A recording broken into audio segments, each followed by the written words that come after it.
It's just a different formulation of different CR questions. It is just that rather than an argument, a reasoning, a paragraph, a dialogue is given, and questions are based on the dialogue between the two individuals. Concepts remain the same question types: assumptions, strengthening, weakening, explanation, evaluation, inference, conclusion. The very same questions would be asked. It's just that rather than a paragraph, a dialogue would be given. Let's take an elaborate example. Jack says something, after which Martina says something. And here is a question. Martina's response shows that she has interpreted Jack's remark to imply which of the following. Please pause the video and make your mind map. The mind map. Jack says that Zatora's GDP growth has been brilliant. Democrats must be applauded. To which Martina responds by saying that because the Democrats have been soft on other issues, they are unlikely to win in the upcoming elections. The question.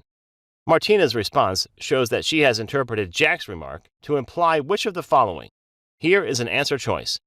Jack believes that Democrats are likely to win in the coming elections. Martina is responding by saying that they are not going to win, and therefore she must have interpreted Jack's comments as saying that Democrats are likely to win. This is a very good answer choice. Everything remains the same, just the question has been changed. Which of the following explains the discrepancy in Martina's response? Look at this answer choice. We have to find the flaw in Martina's response. She is countering Jack's opinion on government's performance in one sector with her opinion of the same in another sector, which is a fair answer choice, because Jack's comment is limited to GDP growth, which she fails to acknowledge, and responds by talking about the government's performance in another sector. A very fine choice. Let's change the dialogue a bit. Jack says the same thing, to which Martina has a different response this time. And here is the question. Please pause the video and make your mind map. The mind map is, Jack says that Zatora's GDP growth has been brilliant. Democrats must be applauded. To which Martina responds that Democrats have been soft on other issues. They cannot be lauded.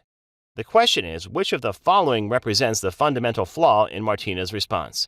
What is the flaw? She refutes Jack's argument, which is backed by numerical data, by her claim not backed by any evidence.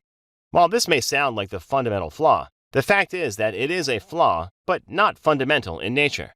The fundamental flaw is that she has extrapolated Jack's comment regarding GDP growth to the government's overall performance.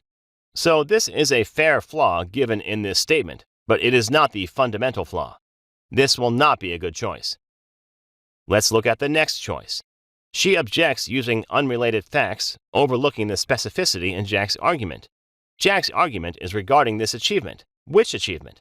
The growth in GDP, and therefore Martina's response, based on government's standing on social and diplomatic issues, can be termed unrelated. Although not in this exact vocabulary, we wanted to see this fundamental flaw. This answer choice does represent the fundamental flaw in Martina's response. This is a fair answer choice. Let's change the question. Which of the following shall be an appropriate statement from Jack in response to Martina's objection? Lack of performance in other fields does not undermine the achievement in a particular field. So this response is bang on. Jack can very well say that the lack of performance by the government in other fields does not undermine the achievement in the GDP growth. A very fine answer choice. Same dialogue, different question. Martina's response shows that she has interpreted Jack's remark to imply which of the following. This is an answer choice. Jack believes that the overall performance of Democrats has been praiseworthy.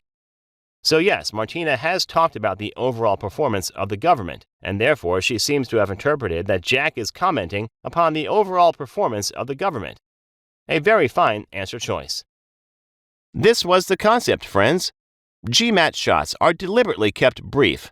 For an elaborate explanation, please watch the Stage 1 conceptual videos in our program. Thanks for watching.